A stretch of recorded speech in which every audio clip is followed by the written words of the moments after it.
Ladies and gentlemen, welcome to the Wox Show podcast.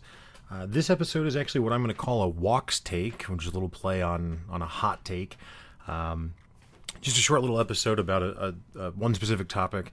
I've never done an episode like this before, and I don't know if I'll do a whole bunch more, or maybe this is a one-time deal, but something just jumped out at me that I wanted to talk about that I don't really know that there's enough to say in a full Wox Show episode, but I still felt compelled to say something, and that is, yesterday in the NBA, Zion Williamson made his debut. Now, Zion is a huge star already, despite having never played in the NBA. He is a very large individual, and in high school gained a lot of fame with some really impressive slam dunk videos that of him from his high school games. So, very talented, very athletic, and definitely a special player. So I don't mean to downplay or act like he's just run-of-the-mill. He's not. He's definitely a very unique athlete. A lot of people compare him to LeBron James. Others compare him to Charles Barkley. And I know Charles Barkley is kind of a laughing matter at this point. But Charles was one of the best NBA players of all time in his era and is a pretty unique athlete. So that my point just being that that's a generous comparison to say that Zion is a unique athlete in the way that Charles is, similar to the way that LeBron is. All that being said, Zion then played for Duke, where I don't know exactly the count of games that he played, but I know that he missed some time with an injury. I think missed towards maybe the latter half of the season and then came back and played in the NCAA tournament.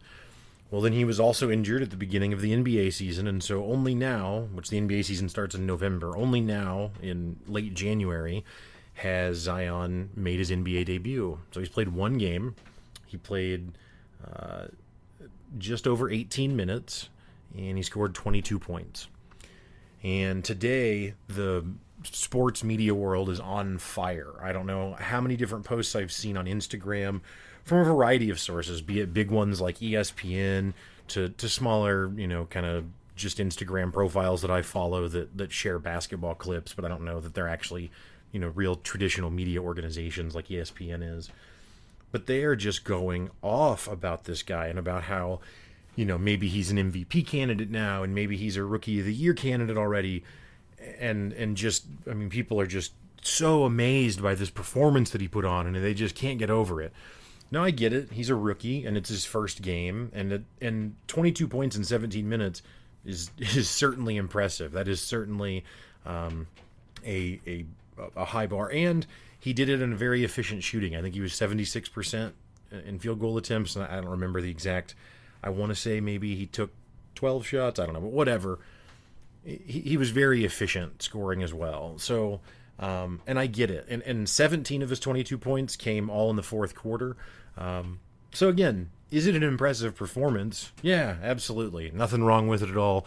Happy that the New Orleans Pelicans, which is his team, have him back.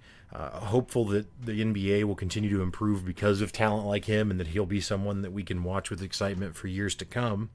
However, it is fucking insane to suggest that he is maybe a Rookie of the Year MVP candidate after a single game.